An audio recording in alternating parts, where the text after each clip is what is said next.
এক বাবা আর ছেলে গিয়েছিল মরিচ খেতে মরিচ তুলতে। তখন ছেলে হঠাৎ বাবাকে বলে উঠলো, বাবা আমি এই লাল মরিচের মতো একটা লাল টুকটুকে বউ বিয়ে করব।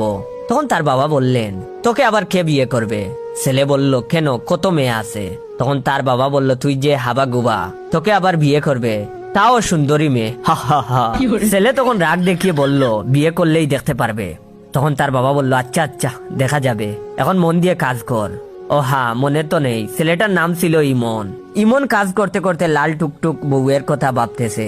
সারাদিন যেখানেই যাচ্ছে সেটাই করতেছিল, শুধু লাল টুকটুক বউয়ের কথাই ভেবে চলছে। হঠাৎ সে একদিন নদীর পাড় দিয়ে যাচ্ছিল, হঠাৎ দেখতে পেল গাছের ডালে একটা মেয়ে চুল শুকাচ্ছে। মেয়েটা ছিল অসম্ভব সুন্দরী। ছেলেটা দেখেই ভাবতেছিল, এটাই আমার লাল টুকটুক বউ।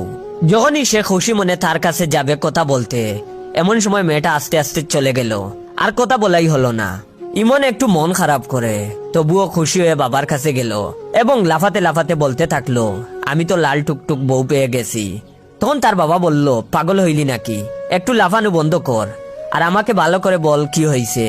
তখন ইমন বলল, বাবা আমি তো আমার লাল টুকটুক বউ পেয়ে গেছি, কি মজা কি মজা, তুমি বলছিলে আমি নাকি সুন্দরী বউ পাবো না। হা হা হা। তখন তার বাবা বলল, আচ্ছা আমাকে বল কোথায় পাইলি। তখন ইমন বলল, নদীর ধারে একটা গাছের ডালে বসেছিল, আর বলল, বাবা জানো না মেয়েটা অনেক সুন্দর। তখন তার বাবা বললেন, আচ্ছা আমাকে কালকে দেখাস। ইমন